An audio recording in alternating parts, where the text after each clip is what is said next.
When you reflect on your journey, because that role with you being a crewie ended up seeing you going to PNG helicopter crash to rescue the bodies, or retrieve the bodies rather.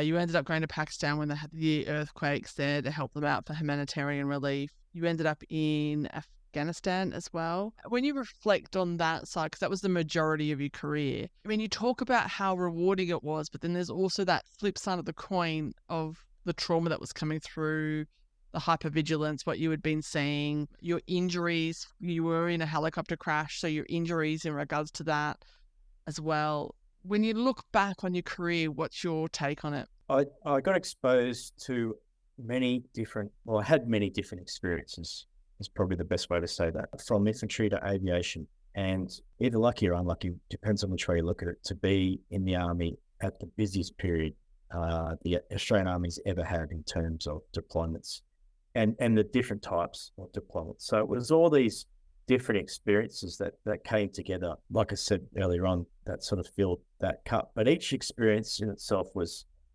unique, and I learned a lot along the way from those experiences. So I think if I was to change any one of those, I certainly wouldn't be in the position, either good or bad, that I am now.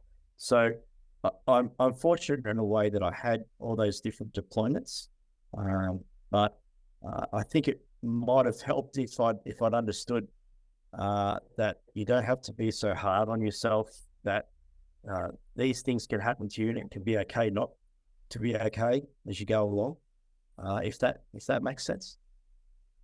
It does make sense. So the culture is, obviously, you talk about the fact that it's very much a suck it up and get on with it. Are you saying in that statement that you regret having that mentality, that you wish you would have talked more? I don't think it would have been possible, particularly in Triara in the mid-90s. You just never spoke about that stuff. In fact, if you showed any weakness whatsoever, you could have invited violence at some point. It was always about maintaining that bravado, I guess. Why would you have invited violence? Because you would have been seen as weak? Yep, 100%. You would have been seen as weak. Right. And any weakness would have been set upon, kind of akin to like the animal. Lord of the Flies.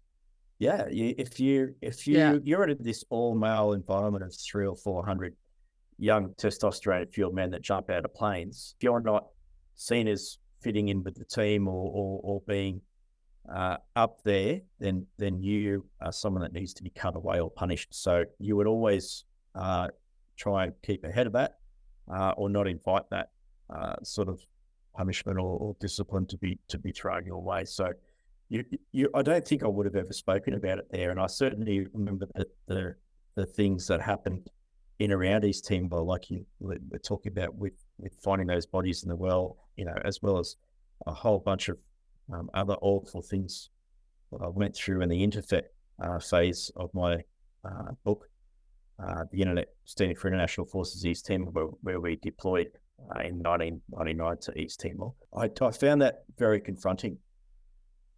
Almost, all those experiences I write about in the book, the mass graves in particular, and firing your weapon at a person and not even seeing them as a person. And that goes back to a bit about the conditioning, what we talked about for training. But all those things that happened had a profound effect on me.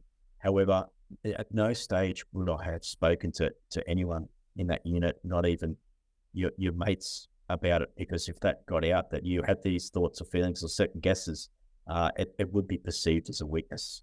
And in an infantry environment, you did not want to be seen as weak.